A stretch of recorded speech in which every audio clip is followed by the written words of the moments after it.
8 या 10 करोड़ की sewerage line का काम पूरा मुकम्मल हो चुका है। बैठो भाई, क्लासरूम नहीं है, बैठो।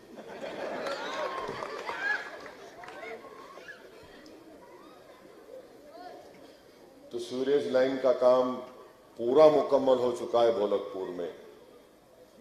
गली गलियों में, छोटे से गलियों में भी अल्हम्दुलिल्लाह नई ड्रेनेज की और सीवरेज की लाइन डाल दी गई। पीने के पानी का लाइन जिसकी लागत करीब 10 करोड़ की है, वो पाइप्स आप देख रहे हैं कि पानी के पाइप पड़ चुके हैं, उस काम की शुरुआत हो चुकी है। इंशाअल्लाह ताला 1 महीने 1.5 महीने के अंदर भी मुझे उम्मीद है कि वो पीने की पानी की लाइन पूरे भोलकपुर में नई लाइन डाल दी जाएगी, जिससे इंशाअल्लाह ताला इससे यहाँ की आवाम को एक बहुत बड़ा फायदा पहुँचेगा। जब नई पानी की लाइन और सीवरेज लाइन पड़ जाएगी, अगर आप दोनों को मिलाएंगे तो करीब 22 करोड़ की लागत से दोनों काम इंशाअल्लाह ताला हो जाएंगे। सीवरेज लाइन का तो काम हो चुका है। एक बिट सीवरेज लाइन का मेरे ख्याल से मंदिर के पास था, मंदिर के वो इंदिरा नगर ग्रेवयार्ड, वहां पर रुकावा है, वो भी इंशाअल्लाह हो जाएगा। तीसरी बात जो मैं आपको बताना चाहता हूं वो ये है कि यहाँ पर हमारे आयरन मर्चेंट की तरफ से एक स्कूल चलता है मदीनतुल उलूम, और ताजराने चिरम की तरफ से भी एक स्कूल चलता है। आप लोगों इन दोनों स्कूल के जिम्मेदारों ने हमसे मुलाकात की थी और उनका ये इसरार था और वो हक बजानिब है कि उनको जो प्रॉपर्टी टैक्स पे करना पड़ता है, क्योंकि वो ट्रस्ट के तहत गरीब बच्चों को हजारों की तादाद में इन दोनों स्कूलों में तालीम दी जाती है। तो मैं उन दोनों स्कूल के जिम्मेदारों को ये बताते खुशी महसूस कर रहा हूँ कि मदीनतुल उलूम और ताजराने चिरम के स्कूल का जो प्रॉपर्टी टैक्स का मसला था, अल्हम्दुलिल्लाह वो भी हल हो चुका है। मैं व्हाट्सएप के ज़रिए से वो दोनों लेटर जो वजारत म्यूनिसिपल एडमिनिस्ट्रेशन की तरफ से आए हैं, वो लेटर भी इंशाअल्लाह ताला मैं हमारे शरीफ साहब को और अखिल साहब को दे दूंगा। और मेरी उनसे गुजारिश है कि वो मदीनतुल उलूम और रुक जाइए भाई, रुक जाइए, मदीनतुल उलूम और ताजराने चिरम के जिम्मेदारों तक वो उसको पहुंचा देंगे। और इससे हटकर भी कई मुकामात पर सीमेंट रोड का काम हुआ, कई मुकामात पर लाइटें लगाई गई। एक सिलसिला डेवलपमेंट का, तरक्याती काम का शुरू हो चुका है। मेरी आपसे अदबन गुजारिश है कि इस तरक्याती काम के सिलसिले को हमको जारी और सारी रखना है। इसीलिए मैं आपसे गुजारिश कर रहा हूं कि 1 दिसंबर के दिन आप अपना एक वोट मजलिस इत्तेहादुल मुस्लिमीन के उम्मीदवार जिनका इंतखाबी निशान पतंग का है, आप उनके हक में अपने वोट का इस्तेमाल करिए। ये जो बल्दिया के इलेक्शन है, इसमें आपको बैलेट पेपर के ऊपर, कागज के ऊपर पतंग का निशान देखकर आपको वहां पर मोहर लगाना है और एहतियात के साथ इसको मोड़कर दोबारा उस डब्बे में डालने से ही आपका वोट पड़ता है। तो इसका खास ख्याल रखिए। ये मजलिस इत्तेहादुल मुस्लिमीन की 5 साल की कारकर्दगी मैं आपके सामने रखा हूं। दूसरी अहम बात जिसका मैं आपका शुक्रिया अदा करना चाहता हूं, खास तौर से मुशीराबाद की आवाम का और बिलखुसूस भोलकपुर की आवाम का, कि आपने मजलिस इत्तेहादुल मुस्लिमीन के फैसले की तायीद की और 2018 के असेंबली इंतखाबात में अगर मुशीराबाद से टीआरएस के एमएलए की कामयाबी हुई तो वो सिर्फ और सिर्फ भोलकपुर की आवाम के वोटों की वजह से यहां पर टीआरएस का एमएलए मुशीराबाद में कामयाब हो सका। इससे कोई इनकार नहीं कर सकता। अब रहा सवाल कि पार्लियामेंट में क्या हुआ, वो हमको नहीं मालूम। हम तो नहीं साथ दिए बीजेपी का, ना कभी दे सकते। अब ये उनको सोचना है क्या हुआ। इसके बावजूद भी टीआरएस कहती है कि मजलिस से हमारा कोई अब अलायंस नहीं है, तो हमने भी कह दिया कि हमारा भी टीआरएस से कोई अलायंस नहीं है, इसलिए कि निस्बत उन्हों हमको भिजाए थे, हम नहीं भिजाए थे, हमको कबूल नहीं है। एक और अहम बात जिसकी तरफ मैं आपकी तवज्जो चाहता हूं वो ये है कि ये बल्दिया के इंतखाबात हैं।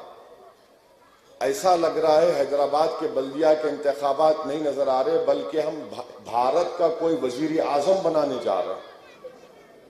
बल्दिया के इंतखाबात में बरखी, आबरसानी, रोड, नल, प्रॉपर्टी टैक्स, ये स्ट्रीट लाइट, अस्पताल, इन चीजों पर बात होना, मगर ऐसा लग रहा है कि हम मुल्क के वजीर आजम का इंतखाब करने जा रहे हैं।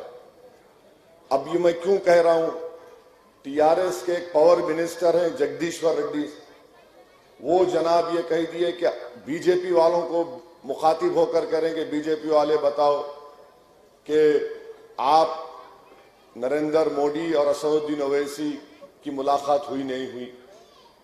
मैं जगदीश्वर रेड्डी साहब को ये बोलूंगा कि मेरे को अगर मिलना है ना तो मुझे किसी से डर नहीं है, खुल के मिलूंगा मैं। अब तक नहीं मिला, मगर ये मिले, आपको कैसा मालूम है मैं मिला, बोल के बताओ। आपके पास अगर कोई फोटो है तो दिखाओ। यानी वो ये बता रहे हैं कि देखो मजलिस और बीजेपी मिली हुई है। मैं जगदीश्वर रेड्डी साहब को भोलकपुर की आवाम की तरफ से एक पैगाम दे रहा हूं कि लॉकडाउन में 3.5 महीने भोलकपुर के हर घर में लाइट का बिल जो 500 रुपये, 1000 रुपये आता था, वो 5-5 हजार रुपये आया नहीं आया? आया ना? आप लोग दिए ना? कितना औंट के कोस के दिए होंगे? नहीं, शर्माना नहीं हुआ, नहीं हुआ। अब मैं भोलकपुर की आवाम की तरफ से जगदीश्वर रेड्डी साहब को बोल रहा हूं, मैं किससे मिला नहीं मिला वो छोड़ो, मेरी उम्र अब दरियाफ्ती की नहीं है, समझे ना।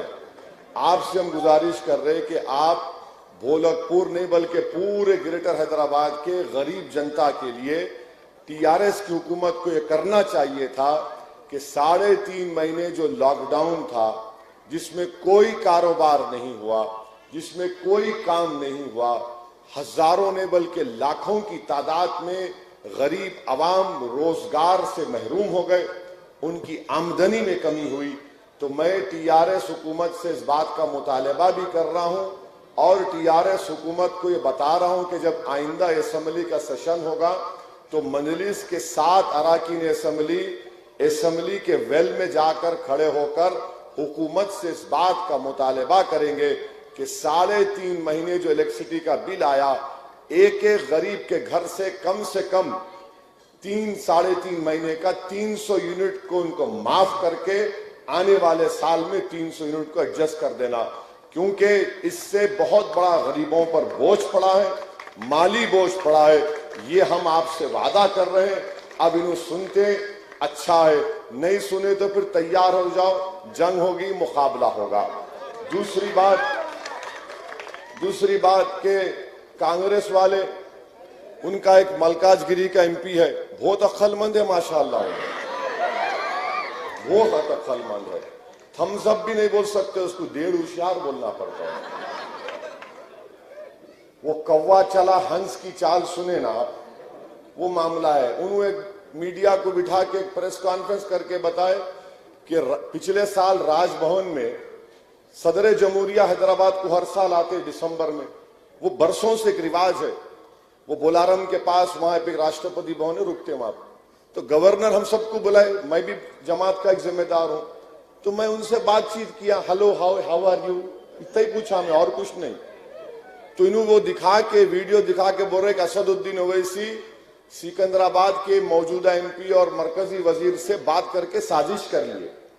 अरे प्यारे, वो 1-2 मिनट की मुलाकात में कौन सी साजिश होती रे भाई? तुम्हारे पार्टी में हो सकती, हम नहीं करते ऐसा काम। फिर कांग्रेस वाले बोलते मजलिस बीजेपी की बी टीम है, मजलिस वोट काट रही। बिहार में सैयद मोइन भी बिहार आए थे, वहां पर वो एक बहादुरगंज असेंबली हल्के की जिम्मेदारी सैयद मोइन को दी गई थी। तो सैयद मोइन और तमाम मजलिस के लोग, मजलिस बिहार में 20 सीट असेंबली की लड़ी और अल्हम्दुलिल्लाह अल्लाह के करम से 20 में से 5 सीट पर मजलिस के एमएलए मुंतखब हो गए। तो ये कभी भी इनको ये बात हजम नहीं हो रही कि हैदराबाद की शेरवानी निकलकर बिहार को पहुंचकर वहां जीतते, तो इनको समझ में नहीं आ रहा कैसे हुआ। इनको कुछ समझ में नहीं आ रहा ये कैसा हुआ। इन्हें यहां से, इन्हें तो गली का भी लीडर नहीं, इन्हें मोहल्ले का भी लीडर नहीं। मेरे पे इल्जाम लगाते थे, मैं बोला ना मैं गली का हूं ना मोहल्ले का हूं, मैं तो चबूतरे का भी नहीं हूं। मगर एक बात याद रखो, अल्लाह ने मेरे ताल्लुक से गरीबों के दिल में जो मोहब्बत डाली हो तुम जिंदगी भर नहीं निकाल सकेंगे इंशाअल्लाह। तो अब 20 सीट हम लड़े, 5 जीते। अब बचे हुए 15 में आपको मालूम 15 कौन सीट जीते?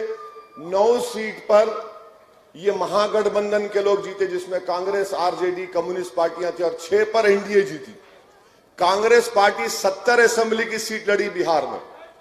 अगर यहाँ कांग्रेस के कैंडिडेट कहीं बैठ के छुप के सुन रहे तो सुनो पाशा, बात कान साफ हो जाएगा। 70 सीट कांग्रेस लड़ी, 70 में से कांग्रेस 19 जीती। बचे कितने? 51 में 2 मंजिल छीन ली उनके पास से, बचे 49 में कांग्रेस पार्टी जो 49 सीट बचे उसमें से 36 सीट पर बीजेपी जीती, 36 सीट पर। और इन लोगों को इतनी शर्म नहीं है कि मंजलिस पर उंगली उठा के बोलते हैं कि हम बी टीम में वोट काटे। अरे तुम नाहल हो। अगर दुनिया का सबसे बड़ा हकीम के पास भी जाकर आप बोलेंगे हकीम साहब जरा ताकत की दवा बनाओ, खमीरा बना के दो, तो भी कांग्रेस जिंदा नहीं हो सकती है, नहीं हो सकती। क्योंकि लड़ने के लिए जज्बा चाहिए, एक आइडियोलॉजी चाहिए, फिक्र चाहिए, एक इखलास चाहिए, ईमानदारी चाहिए। आपके पास कुछ भी नहीं है, आपके पास कुछ भी नहीं है। तो वहां पर अगर आज बिहार में बीजेपी और नीतीश कुमार की हुकूमत है तो ये कांग्रेस को 70 सीट दिए।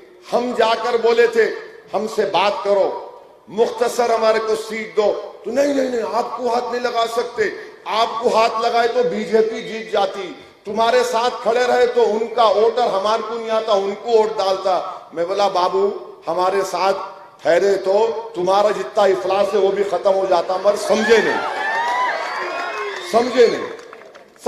ठीक है, हम बोले करो अपना मामला क्या है। देखिए एक बात याद रखिए कि दुनिया में अगर आपको कामयाबी हासिल करना है ना तो कभी भी इस जमीन पर मखलूक के लिए काम मत करो। जो भी काम करेंगे खालिक के लिए करो। मैं किसी मखलूक को खुश करने के लिए काम नहीं कर रहा हूं। मैं किसी इख्तिदार की कुर्सियों पर बैठने वालों के डर से या उनके खौफ से या उनको खुश करने के लिए काम नहीं कर रहा हूं। इसीलिए अल्हम्दुलिल्लाह अल्लाह सुब्हानहू व तआला हर इंसान के दिलों का हाल जानने वाला है और अल्लाह नियतों के मुताबिक कामयाबी अता करता है। कोई 5 साल पहले हम लड़े थे बिहार, 6 सीट लड़े, 5 पे जमानत जब्त हो गई, 1 पे जमानत बचाए। 5 साल खूब मेहनत किए, अल्लाह सुब्हानहू व तआला ने लाज रख ली। अब वहां पर हमारे 5 शेर जीतकर बिहार के असेंबली में चले गए। मैं भोलकपुर से सीमांचल की सरजमीन पर बसने वाले उन गयूर लोगों को सलाम करता हूं। अब तीसरा आ जाइए बीजेपी पे। अब बीजेपी का तो मामला ऐसा है कि बल्दिया का इलेक्शन है, डेवलपमेंट की, तरक्की की, विकास जिसको बोलते हैं उसकी कोई बात नहीं इनके पास। अब आज कोई बीजेपी का एक लीडर बोल दिया कि अगर हम हैदराबाद का बल्दिया इलेक्शन जीत गए तो पुराना शहर पाटापट्टनम में सर्जिकल स्ट्राइक करेंगे। हम ओल्ड सिटी में पाटापट्टनम में जो भी तेलुगु में बोलते हैं सर्जिकल स्ट्राइक करेंगे और वहां से पाकिस्तानियों और रोहिंग्यों को निकालेंगे। मैं बीजेपी वालों को बोल रहा हूं पाशा, ये आप किस पे सर्जिकल स्ट्राइक करेंगे? ये तो भारत के लोग हैं ना।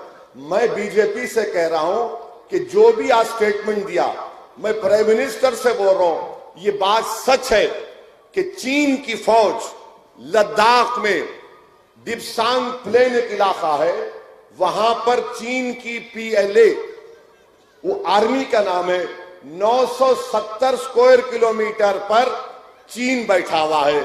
मिस्टर मोदी वहां सर्जिकल स्ट्राइक नहीं करेंगे, मुंह से चीन का नाम नहीं लेंगे, वहां से निकालने की बात नहीं करेंगे और इनके बाकड़े पहलवान जिनके चड्डों में से मोंढे पलट गए, हमारे को बोल रहे सर्जिकल स्ट्राइक है।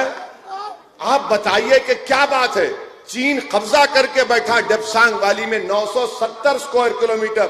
नहीं, हम यहां पर। अच्छा ये बताइए, आपकी हुकूमत है, अमित शाह होम मिनिस्टर है, इतने कमजोर है अमित शाह, इतने वीक हैं। कितने पाकिस्तानी है बताओ? कल 24 घंटे तक तुम्हारे को टाइम दे रहा हूं, बताओ कितने पाकिस्तानी हैं? निकालो, बताओ, लिस्ट बताओ हमको। याद रखो, हैदराबाद की सरजमीन पर जो कोई बसता है, चाहे वो मुसलमान हो, हिंदू हो, दलित हो, आदिवासी हो, सिख हो, ईसाई हो, वो भारत का बाइज्जत शहरी है। यहां पर कोई पाकिस्तानी नहीं रह सकता, ना हम रहने देते उनको। मगर बल्दिया का इलेक्शन है, दिखाने को कुछ भी नहीं है, कुछ नहीं दिखा सकते। अब क्या समझ रहे? ओ डरा के करूंगा। पाशा डराएंगे ना तो हम भी डरा सकते हो। गए दुनिया, जमाना चला गया लुंगी उठा के दिखाने का जमाना। हाँ, वो अब बात नहीं करना। हम अकेले पूरे भारत में फिरते, हर जगह जाकर गरीब और मजलूम आवाम जिनको बेआवाज कर दिया गया, उनके दिलों में छुपे हुए गम को, मसाइल को, उनकी तकलीफ को बयान करते। मगर बीजेपी के पास कुछ भी नहीं है। सर्जिकल स्ट्राइक करते करते है। अरे वहां चीन पे कर बाबा, इसको भी लिख जाओ, इसको भी ले जाके दिखाओ आप। मन नहीं, क्या करेंगे? अरे इलेक्शन है, ये जमहूरियत में इलेक्शन है, वो निकालेंगे। अच्छा एक और मौसूफ है, आकर उन्होंने बोल दिए मंजलिस को वोट दिए तो मुल्क के मफाद में नहीं है। क्यों पाशा? मुल्क तुम्हारे बाप का है, हमारा नहीं है। और हमारे बाप का मुल्क है ये, हमारे अब्बा का मुल्क है ये। कैसे है बोलो? कैसे हमारे अब्बा का मुल्क है? नहीं मालूम तो सुनो। अब सुनो, इसके बाद कल से फिर चर्चे होंगे अपनी बात का कि भोलकपुर में बोले बोले बोले बोले बोले बोले क्या करते कर लो, बैगन को बोलो, बोले अब बोलिए। अब्बा का मुल्क क्यों है? अब्बा का मुल्क इसलिए है कि हमारे अब्बा, आपके अब्बा, हमारे अब्बा के अब्बा के अब्बा के अब्बा के अब्बा को ऊपर तक हजरत आदम अलैहिस्सलाम को जब अल्लाह दुनिया में भिजाया तो हजरत आदम पहला कदम हमारे मुल्क में रखे। तो अब्बा की जमीन हुई नहीं हुई? अब अब्बा की जमीन में से हमारे का कोई हक छीन सकता? तो सुनो बीजेपी वालों, जब तक दुनिया कायम रहेगी, जब तक सुबह कयामत नहीं होगी, भारत में मुसलमान बाइज्जत शहरी रहेगा। और सुन लो मेरी इस बात को कि इस मुल्क की आजादी में आरएसएस ने कोई रोल अदा नहीं किया था। ये अंग्रेजों से मिले हुए थे, अंग्रेजों की गुलामी कर रहे थे, खत लिख कर भिजा रहे थे। सुबह कयामत तक हम मुजाहिदीन आजादी की कुर्बानियों को रायगा नहीं जाने देंगे। अगर इस मुल्क में हम उन मुजाहिदीन आजादी के जानशीन बनकर भारत के इस संविधान को, आइन को, तिरंगे को ऊंचा करके अपने हुकूक की लड़ाई हम लड़ रहे हैं। आज मंजलिस जो लड़ाई लड़ रही है वो हिस्सेदारी की लड़ाई है। वो हम चाहते हैं कि इख्तियार में हमको हिस्सा मिले। हम ये नहीं चाहते कि कुर्सी पे जाकर बैठ जाएं। हम ये चाहते हैं कि कुर्सी होगी, एक नहीं होगी, 2 कुर्सी होगी। अगर केसीआर एक कुर्सी पर बैठेगा तो दूसरी कुर्सी पर आपकी तरफ से असदुद्दीन ओवैसी बैठेगा और आंख में आंख डालकर मजलूम आवाम के मसाइल की बात करेगा। मगर बीजेपी को समझ में नहीं आ रहा। अच्छा तीसरा कोई आके बोल दिया कि यहां पर रोहिंग्या है। मैं तो कल ही बोला 24 घंटे का टाइम दो, 1000 नाम बताओ होटल लिस्ट में, वो भी नहीं बता सकते, कुछ नहीं बता सकते। किस किस को पकड़ पकड़ के लाके उतार रहे हैदराबाद में, उन्हें आ रहा, इन्हें उतर रहा, उन्हें एक बात, इन्हें एक बात। अरे भाई साहब ये बल्दिया का इलेक्शन है और आप यकीन जानो इंशाअल्लाह ताला बीजेपी की दाल नहीं गलने वाली। ये मकसद क्या है इनका कि लड़ाया जाए, लोगों में एक किस्म का दुश्मनी पैदा किया जाए। 6.5 साल हुआ तेलंगाना बनकर। आप मेरे को ईमानदारी से बताओ क्या कोई फसाद हुआ हैदराबाद में? इसमें बड़ा क्रेडिट जाता है हैदराबाद की आवाम को, पुलिस को भी जाता है और मजलिस को भी जाता है कि हमने शहर के अमन को जिंदा रखा, शहर के अमन को मजबूत किया। अब कोई बीजेपी का बोल रहा ओवैसी को वोट दिए तो यूं जिन्ना है कहते बाबा तेरे को जिन्ना के बारे में मालूम भी? कल का बच्चा है ये, छेपीती का शेरवा। ये क्या बोलते हम लोग, चूरपुर बोलते नहीं। अब उन्होंने आके बोल रहे हौले हो गए क्या लोग? जिन्ना, अरे जिन्ना कहाँ है रे बाबा? अगर हम जिन्ना को मानते तो यहाँ कहाँ रहते थे? हम तो जिन्ना के पैगाम को ठुकरा दिए। हमने कहा कि हम जिन्ना के पैगाम को नहीं मानेंगे। हम सन 57 की जंग आज़ादी में जो हमारे मुजाहिदीन आज़ादी ने, हमारे उलमाओं ने फतवा दिया था अंग्रेजों के खिलाफ जिहाद का, हम उस फैसले पर इस मुल्क को अपना मुल्क माने और रहेंगे यहाँ पर। ये तुम्हारे ये बबर बक्कियों से, तुम्हारे ये बेहुदा और अनाप शनाप बातों से कुछ फर्क पड़ने वाला नहीं है, मगर इनका फ्रस्ट्रेशन, इनकी बोखलाहट नजर आ रही है। बीजेपी ये नहीं बोल रही कि हैदराबाद को इतना अच्छा करेंगे। मैं एक ही सवाल करा मोदी से, तड़प गए लोग, ऐसा दिख रहा सीने पे सांप लौट रहा। कैसा पूछा है? क्या पूछा मैं कि भाई 2019 से अब तक आप हैदराबाद को कितना पैसा दिए बताओ? हैदराबाद में सैलाब आया, 100 साल के बाद बारिश हुई, कितना पैसा दिए? उसकी बात ही नहीं करेंगे। जहां पैसों की बात आ रहे, मोदी बोलते नेशनलिज्म की बात करो, 56 इंच की बात करो। मैं बीजेपी को चैलेंज कर रहा हूं, 29 तारीख को इंतखाबी मुहिम खत्म हो जा रही। मैं चैलेंज कर रहा हूं बीजेपी आरएसएस वालों को कि आप अपने बयानात में क्या 29 तारीख तक टेररिज्म नहीं बोल सकते? क्या आप पाकिस्तान नहीं बोलेंगे? क्या आप रोहिंग्या नहीं बोल सकते? क्या आप अपनी जबान पर ये 4-5 चीजें नहीं लाकर हैदराबाद की बात करो? ट्रैफिक का मसला है, रोड वाइडनिंग का मसला है, बच्चों के स्कूल का मसला है, लॉकडाउन जो मोदी ने लगाया, आपको मालूम, मैं शुरू से कह रहा था लॉकडाउन गलत है, इसका कानून में कोई जवाब नहीं है। लॉकडाउन की वजह से, नरेंद्र मोदी के गैर कानूनी लॉकडाउन की वजह से कितने लोगों की नौकरी चले गई मालूम आपको? इनफॉर्मल सेक्टर में 10 करोड़ लोगों की नौकरी चले गई। 10 करोड़ नौकरी की, लाखों लोगों की तनख्वाहें कम हो गई। इस पर बात नहीं करेंगे बीजेपी बात करेंगे ओवैसी। यानी जो कोई भी गुफ्तगू शुरू होती है टीआरएस की, कांग्रेस की, बीजेपी की, मजलिस से शुरू होके दूल्हे भाई पे खत्म होती है।